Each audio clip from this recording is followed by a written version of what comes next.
Hello, everybody. Welcome to the latest edition of Old Scribes with my partner, George Willis. George, good to see you. Hello, everybody. Good to see you, Matt. We have a special guest today, director and TV producer Marty Corwin, who has worked with both Don King and Bob Arum for 43 years, I believe, combined. I'm the only person who was department head for both of those guys. And currently the director of TV production for Top Rank. Been with Top Rank for 26 years. And now the author of Arum and King, 6 Decades of Boxing Gold. And you see the cover right behind Marty. Marty, welcome to the show. Thank you very much. Appreciate your having me.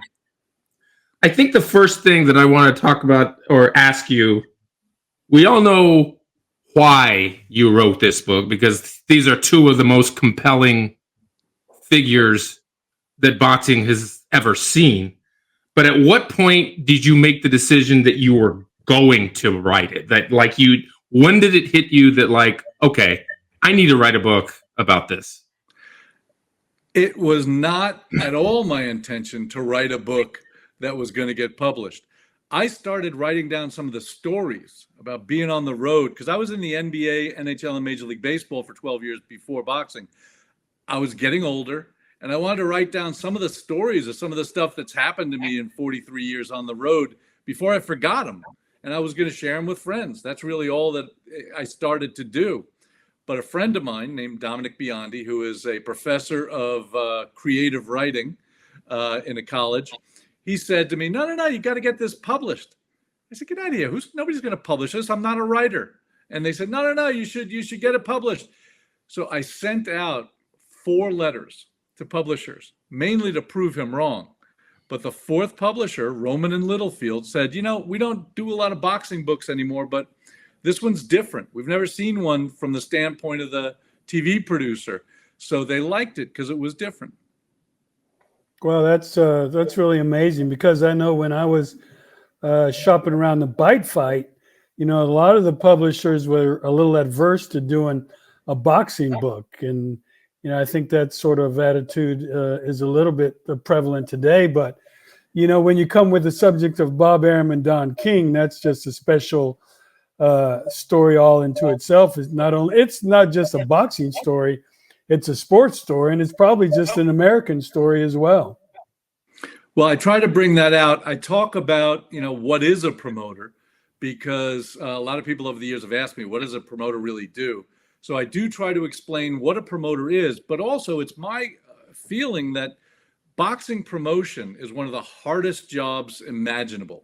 Mm-hmm. And these 2 guys, if you've succeeded as a boxing promoter for any amount of time, and King did it for at least 3 decades, and Arum now for 6 decades and counting, it's an amazing accomplishment. So really, it's not a scandal sheet. I don't ignore the controversies about these guys. I talk about them factually, but the book is really about their accomplishments, which I think are admirable, and the achievements. These amazing events. I don't think there's ever going to be another Don King or Bob Arum. So and since I'm the only guy who was a department head for both of them, I thought maybe I should write this. But that's an interesting point, because you make a point of that in your book about what a boxing promoter does, and you gave the example of a table and the 4 legs, and one is broadcasters, another is the fighters, another is the venue, and the 4th is the public, and it's all shaky, right? It's exactly. all, 4 talk about that. legs of a card table, and if any one of them goes over, the whole event goes over, and it happens all the time. But boxing promotion, unlike other businesses, like if you're a CEO of a business, you have a business plan, and occasionally it gets stalled, it gets sidetracked, or slowed down. But in boxing, there are pitfalls and problems all the time. A fighter gets injured. The broadcaster has something else come up they have to do on that event. The venue has an issue. It happens all the time in boxing, and a boxing promoter needs to be able to shake off these major upsets and keep going over. It happens. Just look at how many fights got scuttled right in the beginning of both of their careers. And you need to then get up, dust yourself off, and keep going. It happened to both of them on their first event. When Bob Arum did his first promotion, it was in October of '66, Muhammad Ali versus George Chuvalo in Toronto. He says, talking now, that's the hardest event he ever did. 10,000 fights later, his very first event was the hardest one he ever did. Because initially they had a problem finding a venue because nobody wanted to deal with Ali because of his draft position, his status. So the fight had to move around. Mayors got together and said, we're not going to allow Ali to fight here. They finally moved the fight to Montreal, and it was all set. And then the American Veterans Association says, if you do this fight, we'll boycott Expo. So the mayor of Toronto, Montreal, had to change his mind and not approve the venue. So then they moved to Toronto. And then the original opponent for Ali was Terrell. And Terrell backed out. So now they had to find another opponent, and they got George Chuvalo. All of those things happened on one event, and it was absolutely, as tough as it could be. And Don King, on his first major event, the Rumble in the Jungle, I don't know if you remember, but they're in Zaire, and Foreman gets a cut, and they had to postpone the fight. And they said, well, don't worry, we'll be back. We will do this fight. And Mobutu said, no, nobody's leaving. Now they're worried about their freedom, and they had to wait until Foreman healed and could, do the fight. And it turned out to be one of the greatest fights of all time. But that was Don King's first promotion. A lot of potential pitfalls in your business plan. Yeah, wasn't it Don who was had to convince George Foreman to stay in Zaire because he was afraid if George went back that he wasn't ever gonna come back for the fight again. Well, Mobutu wouldn't let him leave. Mm-hmm. So yeah, and of course there were the 3 days of concerts at the beginning of that event too. They had to keep everybody on board. That's a tough bunch of plates to keep spinning. Absolutely. That's great. There's a story that maybe you can retell it. Just about. I think you mentioned that it was in the book that it was like your first time in a meeting with Don King, and he's, going crazy and seemingly not happy, walking out of the room, walking back in the room, and all this time you're thinking, oh my God, this is like falling apart. But that's not really what happened. You guys got back in the car, and it was exactly what he had orchestrated. Oh, yes. Now I know what you're talking about. Yeah, that was a meeting we had with Turner Broadcasting in Atlanta. I was the TV guy. So I was brought along to the meeting because Don was trying to do this big deal with Turner Broadcasting. And I was on TNT. They wanted to do a series of fights. And I was brought along just to answer any production questions. I'm not a businessman. I'm not involved in negotiations, contracts, or anything legal. I was just there to answer production questions. And we go into the meeting, and Don just, at first everything was nice. And he said, well, let's get to the number, brother. What's it going to be?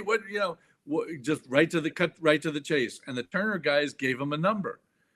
And he starts ranting and raving. Well, you're trying to bankrupt me. You're trying to take advantage of me. And he went off. And all of a sudden, he was this big, blustering, character.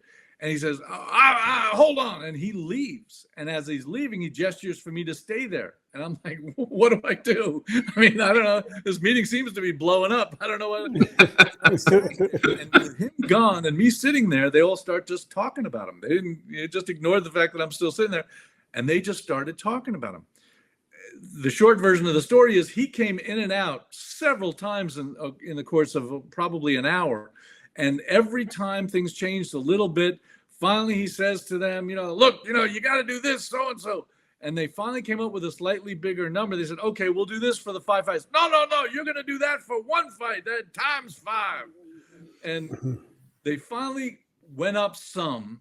And he says, all right, man, we got a deal. And we left. And as we left, I said to him, Mr. King, I'm sorry. He said, what are you sorry about? I said, well, apparently you didn't get what you wanted. He said, man, I would have done it for half of that. So, as Vorer, the diplomat from France in 1910 or something, said, Diplomacy is the art of letting them have your way. Mhm. I learned a lot that day. Mhm. Tell me, what were the qualities that made Bob work and be a success? And what were some of the qualities and characteristics that Don had that made him so successful? It's a great question, and I try to spend a lot of time in the book talking about that. I talk about the differences and the similarities, but Mhm. the two of them both had some of the same characteristics that allowed them to get to the very top of boxing promotion. First of all, they're both incredibly smart. You kind of knew that with Bob Arum, as a cum laude graduate of Harvard Law School, came out of the Justice Department of Robert Kennedy. You kind of figured this guy must be a little on the smart side. But when I first went to work for Don King, I was shocked to meet the real Don King. I had no idea. He's probably the smartest man I've ever met. Don has an unbelievable photographic memory and a brilliant mind for business. That really surprised me. I just, didn't expect it. I didn't know anything about him, prior to actually in the book. You'll find out I didn't even know I got hired when I got hired. But Don really surprised the heck out of me at what a brilliant guy he was. So that they had in common, and the work ethic. Those are the two most important things. Don King once said, I'm a success because I haven't taken a day off since I got out of prison. And that's not far from true. Man took no days off, no holidays, no vacations. He worked 15 hours a day every day and expected us to keep up with him. I've never seen a work ethic like that in anybody, never mind a boss. Bob Arum, too. Bob is in the office every day. We have fights to this day. They're both 92 now. To this day, Bob Arum comes to a fight, and he's there for the first fight. Ringside for the first fight. He doesn't just show up for the main event. And he's in the office every day. His family has to, kind of make him take a day off for his, sanity and health. But the two of them at 92, 5 months apart, both have an unbelievable work ethic. And those two things are essential to succeeding as a promoter. Do you ever ask yourself how just the fate of two guys that are the same age, brilliant promoters, exist at the same time in the same sport? I mean, that is unbelievable. They may be they're probably the two greatest promoters that ever lived in terms of boxing. Two of the greatest promoters, and I talk about other promoters in the book as well. But the most ironic thing about what you just said is, yes, they are both at the pinnacle of the sport because they have those qualities I just talked about. But they came from very different backgrounds, very different beginnings. And I did the introduction speech for both of their Hall of Fame inductions in the Nevada Boxing Hall of Fame. And what I said was, that they both hit the pinnacle, but came from very different places. Bob Arum was a cum laude, graduated Harvard lawyer who, brilliant law mind who became a promoter. And Don King, who was a young man in Cleveland, was some kind of community organizer. And so the fact that they both wound up there is really amazing. What would you say each of their greatest strengths are? The ability to weather pitfalls, to weather, storms and pitfalls, and get up, dust yourself off, and move forward. They've both had so many events, not because of their fault, but because of circumstances, kind of crash and burn, and they got up and they moved forward. When Bruce Seldon broke his thumb when he was supposed to fight Mike Tyson, probably cost Don King a couple of $1 million that close to the fight. How many small businesses can, recover from a loss like that and just keep going? These guys do it on a regular basis. It's just amazing. Same thing when Oscar De La Hoya got bursitis in his shoulder and canceled a huge pay-per-view the week of the pay-per-view.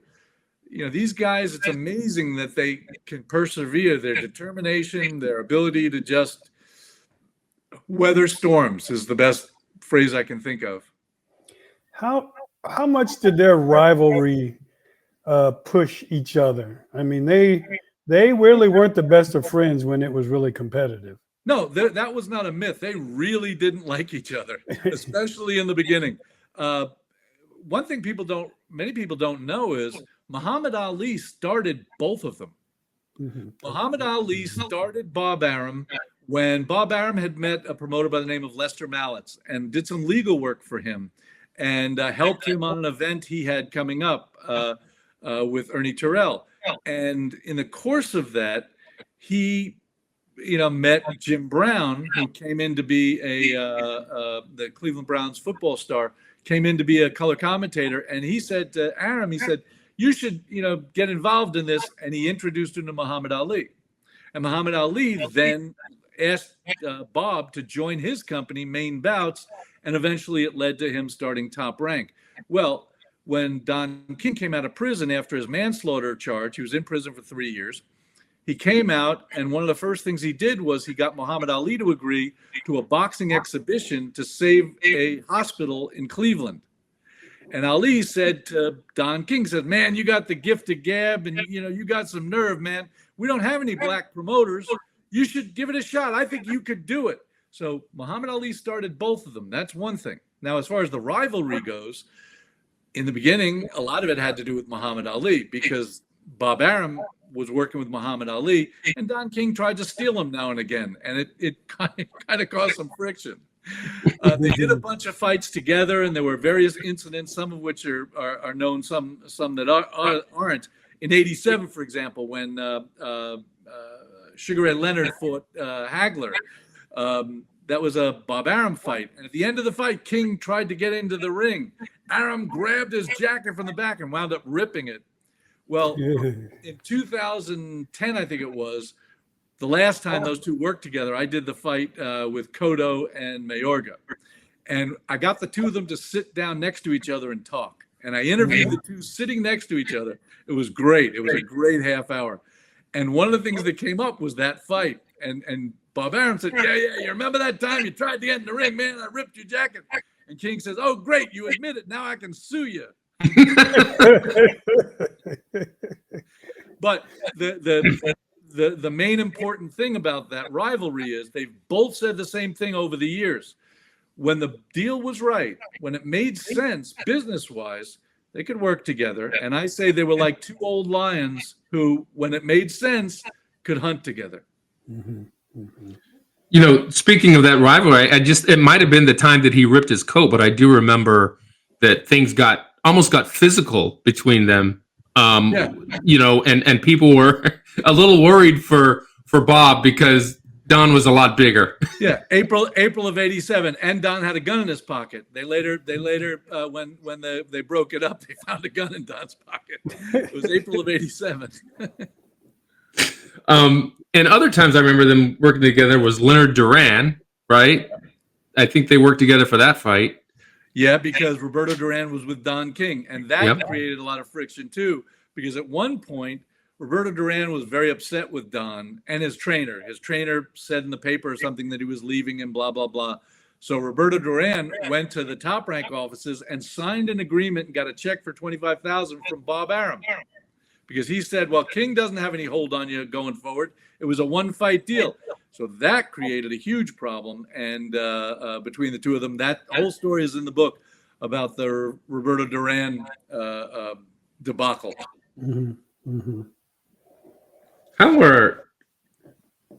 Describe how the two kind of handle difficult situations, I guess. I mean, are they, when something like that comes up or a fighter pulls out at the last minute or, something goes, wrong, you described the thing at the Satellite in Mexico, I think, for the Chavez fight. But, how did they handle problems differently, and how do they handle them the same?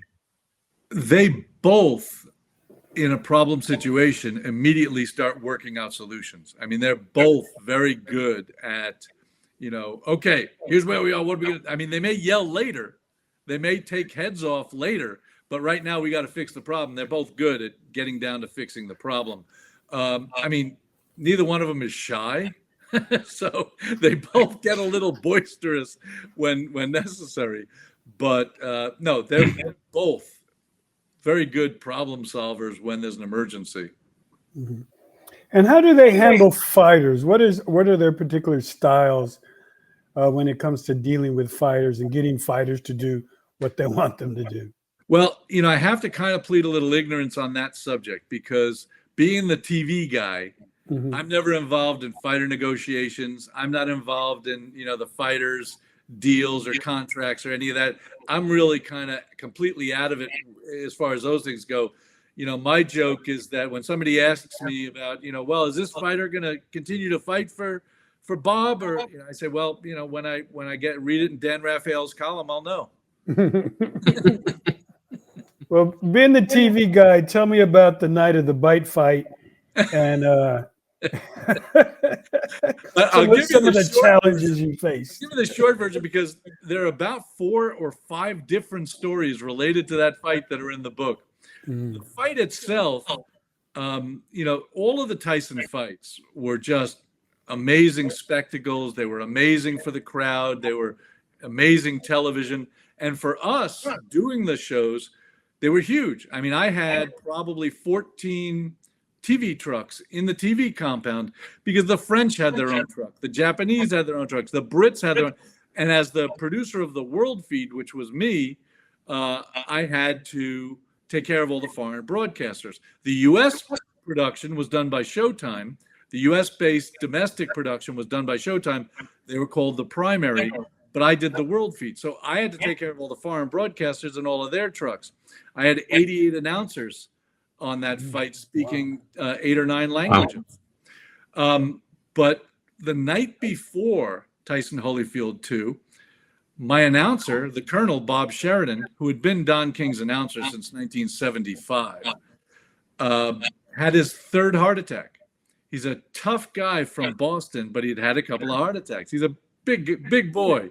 He had a couple of heart attacks. So he disappeared from the hotel on Friday night, and I went looking for him. And we finally found him in Sunrise Hospital.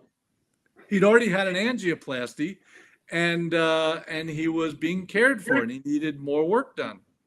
So Bruce Beck, who was a friend, who was there for ABC, I asked him, I said, Bruce, can you do the fight for us tomorrow night? The Colonel had a heart attack. He said, yeah, Marty, I'll take care of you, which I thought was great news for the Colonel because Bruce was working for ABC. He wasn't going to take his job, but he would do it so the Colonel could recuperate. And I get to the hospital along with the Colonel's bodyguard, Pancho Limon, who was really our friend who called him a bodyguard, a 7-foot, 480-pound Mexican. The Colonel called him a great prop. Pancho and I get to the hospital. Should have gotten him in the ring. Yeah. The Colonel's got tubes everywhere. He'd already had an angioplasty. And I'm like, Colonel, don't worry about it. Bruce is going to do the fight. You just get better. And he says, Marty, come here, Marty. I'm like, what? He says, come here, Marty. I'm like, what? He grabs me by the shirt and pulls me in. And he says, Marty, if you don't let me do that show tomorrow night, I'm going to kill you. I'm going to wing you. That hurts worse. Wow. So that was a ridiculous story. And I had to get a credential for his cardiologist, Dr. Ram Singh, on the day of the fight. And they'd cut credentials off 2 weeks earlier. So it was ridiculous. I rented a defibrillator, which was under the ring. I hired an ambulance just for the Colonel, which was out back for him so that after the fight, he could go back to the hospital. And his cardiologist, Dr. Ram Singh, sat next to him ringside in between him and Bruce Beck. I made him use Bruce Beck so he didn't have to talk all the time. But that was the only concession I could get. So he did that fight. And then, of course, after the fight, the riot that broke out. Can you imagine a more stressful first day back at work after a heart attack than that particular fight? Crazy. So that's a couple of the 4 or 5 stories that are in the book about that fight. I also had to have the engineer open the door in the truck because I was getting a little nauseated showing that replay in slow motion 600 times. Yeah. Yeah. Would you say that is the most, I mean, your book is chock full of interesting stories. One of which stands out is like the Chavez one where he's fighting Tony Lopez, and I guess the satellite had to come across the border Yeah. right? And you were waiting for it. Right. It would that be the most? I know this is a crazy question, but the most challenging. Like, what is? Give us a story that it was the most challenge. Like, you can't believe that you got it done. The most I can't believe I got it done story was in 1994 when Bernard Hopkins fought Segundo Mercado in Quito, Ecuador. Hmm. I was responsible for that entire broadcast because Showtime was going to put it on the air, but they weren't coming down. So I had to produce and direct the entire broadcast and fed it to Showtime, who carried it, but they weren't there. The reason that fight almost didn't happen, and really shouldn't have happened, is that in Quito, Ecuador, there's no TV trucks. So we had to fly down what's called a fly pack from Los Angeles. And basically a fly pack means all of the equipment comes down in cases, 40,000 pounds worth of equipment, came down in 50 cases, shipped by plane to Ecuador. And it arrived on a Wednesday morning at customs. The show is on Saturday. So I had to make sure that that equipment got through customs. I'm hoping Thursday, if not Friday at the latest, so that we can be on the air on Saturday night. And I had I worked for weeks getting the paperwork ready. They call it a carnet, so that all the equipment can be, ready with the serial numbers of every piece of equipment. Every box had to be taken apart. Every piece of equipment listed with model, serial number. We're talking about 50 cases of equipment. And had all the paperwork ready, had everything ready to go, get down to Quito, and I brought Pancho Limon, my 7-foot, 480-pound Mexican, as a translator and coordinator. So on Wednesday, we get to customs, and Pancho is there, and I hand him a stack of paperwork to give to the customs people to get our shipment through. And I had hired a trucking company, to bring the equipment to the stadium when it gets through customs. And he goes over and he's talking to these guys. First of all, he's talking to a customs agent who comes up to his belly button. And he's talking to them in Spanish. I don't understand any Spanish. And they're talking, and it seems to be getting a little more, Agitated. heated. Yeah. And then the guy calls over somebody else. And then he eventually calls over a third guy who looks like the boss. And then Pancho comes back to me and he says, "Marty, how important is this stuff to you?" I said, "Well, without it, we have no broadcast." Says, "All right, give me a minute." And he goes back to these guys. Now I see Pancho picking up his big cell phone. Back then it was a flip phone. Had this big cell phone, and the guy pulls his hand down. And they talk some more. And Pancho picks up his hand with the phone. The guy pulls his hand down. And this goes on for a while. And finally, Pancho comes back to me and he says, "All right, what's the address for the venue?" And I show him on the paperwork the address of the venue. And he goes back. And then he comes back. And I'm like sweating, like, oh my God, what? And I said, "Pancho, what is the problem?" He said, "Well, they tell me that this much equipment has never gotten through customs here in less than 2 weeks." I'm like, oh my God. And he goes back to talk to them. And I'm thinking, I wonder if I can get my job back in the NBA, because I'm certainly fired from this one. And he comes back and he says, "All right, so the equipment will be there tonight at the venue." I said, "What, are you kidding?" He says, no, they're going to get it all through customs in the next hour or two. I'm like, oh my God, then I got to call my trucking company. He says, no, they're going to take it in their trucks.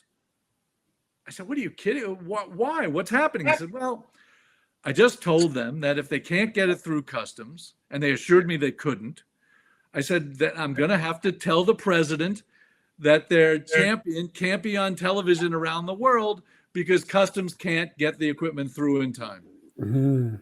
I said, "How did you get the president's phone number?" He said, "I don't even know his name." That's as close as I've ever come to not having a broadcast. Wow. Jeez. Well, I mean, and you mentioned in the book that the Chavez fight with Tony Lopez, that was pretty close too, right? That was a problem because they had a new president in Mexico. And because there was a new president, he hadn't yet appointed the head of customs. So the borders were closed. And we had a TV satellite truck that was 2 hours away in Puerto Nuevo and couldn't get into Mexico, and had to drive to Monterrey for the event. And so I told Jose Suleiman, Senior, I told him, who's a friend of the new president. I said, we're going to have a problem. We can't get the satellite truck in. He says, again, how important is this? I said, without it, no show. He says, okay, can you tell me what it looks like? I said, yeah, it's a big white truck that says, PSSI satellite TV, and here's the license plate number. And he said, okay. And he called, and then he makes a phone call, and he comes back and he says, well, the truck's through customs. What they did was they sent the military to the other side of the border. They pulled the truck out of line, took it through the border, and gave him a military escort to Monterrey so that we could have our truck. Wow. That's unbelievable. Yeah. And I told, and Julio was sitting next to Don King when this happened, and I came running up to Don to say, we're going to be okay. We're going to make it. We're just going to throw the cables out. We're going to just hook it up. We'll be okay. We'll get it done. And Julio Cesar Chavez says to Don King, he says, I don't know why this man is taking credit, Don. It is my magic that made it. You didn't appreciate that. I never kind of liked him as much after that. Not a huge Chavez fan after that, I imagine. No, I was actually. Yeah. One of the greatest fighters of all time. That I'm very lucky. I mean, I know how lucky I am that not only did I get into boxing and enjoy it the way I have, but I got to work with Oscar De La Hoya, Julio Cesar Chavez, Eric Morales, Marco Antonio Barrera, Miguel Cotto, Felix Trinidad. I did all the Felix Trinidad fights. And Manny Pacquiao, one of my top 10 favorite fighters of all time, because he was a champion in 8 weight categories. And if you ask a fighter, that's one of the most impressive things you can possibly do. So I know how how fortunate I am to have worked with, Floyd Mayweather and Bernard Hopkins and even Larry Holmes in the beginning. So I feel very fortunate. You also did a lot of work in the NBA and the NHL and Major League Baseball. Yeah, I was on the road with the Bullets, the Caps, and the Orioles. And for your younger viewers, the Bullets are now called the Wizards. Yeah. How are boxers different than, the athletes in those other sports? Very different. I describe boxers as modern day gladiators because only in boxing does a fighter know, win or lose, they might take a shot to the head that just changes their lives forever. And they have to put that fear out of their minds in order to perform. I don't know any other sports that are like that. In football, for example, you could get hurt, but you don't expect to get hurt. But boxers need to put that out of their minds all the time in order to be able to perform properly. So I call them modern gladiators. That's different than any other athletes I've worked with. Is there any fighter in particular that you're particularly fond of? Manny Pacquiao. Why is that? Sorry it took me so long. Yeah, right. Besides the fact that Manny was a champion in 8 weight categories, Manny is the highest order of a quality human being you could hope to meet. First of all, he became a congressman in General Santos City in the Philippines because of the corruption that existed there. In order to help the people that lived there, he put his life at risk and spent his own money to get elected to oversee, to turn over a corrupt regime that used to govern there. And that's how he became a congressman, eventually a senator. But also when he started making the pay-per-view money he made, he built schools, he built hospitals, he gave charitable contributions to really improve a lot of people's lives. And how many people really do that when they have the opportunity? He's just a class individual. Yeah. I wanted to get your thoughts on these, I don't know how to phrase this, the state of boxing production on television. We've got fights on several different platforms now. And I read in your book where you're not a big fan of the YouTubers and the influencers and boxers fighting MMA fighters and things of that nature. Yeah, I remember when somebody asked me if I was going to watch, some of those, John fights in the beginning. And I stole a line from George Michaels, who used to have the Sports Machine show, who wasn't a fan of hockey. And they asked him if he was going to watch the Stanley Cup final. and I stole his line. I said, if that fight were in my backyard, I'd pull the shades. Because no, I thought it was a shame. Now, I give him every credit. I give him full credit for being brilliant at making the money that they're making for these fights. But it's a carnival sideshow event. It's not quality boxing. I mean, forget the Tyson fight because he was 60 years old. He only fought one boxer in his career, and it was a middle of the road. Tommy Fury was a middle of the road fighter, not a great fighter, and he beat him. So don't call yourself a boxer. Yeah, you're a sideshow. Sorry, but that's my opinion. It's not. It's an interesting entertainment event, but it's not quality boxing. Mm-hmm. Is that kind of the difference, would you say, between, getting back to Arum and King? Those are two guys that seemed to know the sport, right? Yes. They knew the sport, whereas today, I'm not so sure that some of the promoters that are around today know the sport like those guys did. What would you say about that? The business has changed. It's different. Whether or not they know boxing or not, it's not a love of boxing that motivates them. It's the deal. What deal is going to make the most? Who's going to make the most money? What the politics is much worse than it ever was before. Yes, those two gentlemen knew good boxing. Bob Arum says to this day, he told me that, Hagler Hearns in April of '87 was the greatest fight, he had ever seen. And I agree with him. That was just an amazing fight. The greatest heavyweight fight, in my opinion, of all time was Norton Holmes, a 15-round slugfest that was just unbelievable. Now, Fury Wilder 2 was a great fight also. But, those guys did know amazing fights. It's just different. And I really hesitate to say what's good and what's bad. It's different. I don't think there'll ever be another Bob Arum or Don King. I don't think the sport's ever going to be the same. The way it's going now, you got, an MMA guy who wants to take over boxing and change it. Well, will it be for the better? I don't know. I know one thing based on his record, fighters won't make enough. Yeah. And overall boxing, I mean, I realize you work for Top Rank, so you may not be able to answer this, but there's a lot of fights going, out of the country now. Boxing in the United States, may not be at risk. I don't know. The Saudi pay-per-views have been amazing. They've gotten some guys who, because of the money they can put on the table, they've gotten some great fights put together. And that's wonderful. And that's great for boxing. These are some of the best fighters fighting some of the best fighters. And that's hard to do because of the politics between promoters. So, that's wonderful. And I think what the fans want is best fighter fighting best fighter. And I think that's, any way that happens is a good thing. What'll happen in the future? Who knows? The fact that, now streaming services took over and you don't have the HBOs and the Showtimes, and soon you might not have the ESPNs who really cared about the broadcast of the sport. When it gets different, I don't know if it's going to be better or worse. I can tell you one thing, there's more boxing on television now than there's ever been before, and that's good for the fans. Yeah. There definitely is. Quick question, did you work the De La Hoya Charpentier fight at the Sun Bowl in El Paso? I didn't.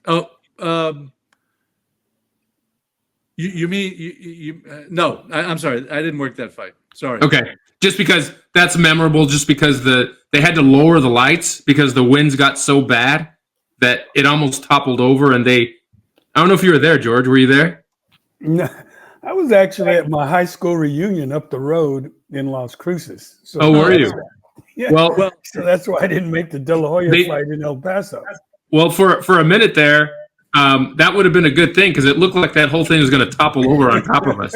Well, I had a fight in El Paso that had amazing wind problems. We had a tornado come through the night before. It was Chavez Jr. and Andy Lee. UTEP. Yeah. We were outdoors at UTEP, and Chavez was fighting. I don't remember who he was fighting, but Andy Lee. It was set up. It was an HBO show. Everything was set. Yeah. We were out there. And there's a funny story about that too, which I probably shouldn't tell, but I will. All right. So the tornado came through the night before, and it didn't hit flush, but the winds were just crazy. Well, the camera platform, which was 20-something feet high, very tall camera platform, had the big cameras on it for HBO.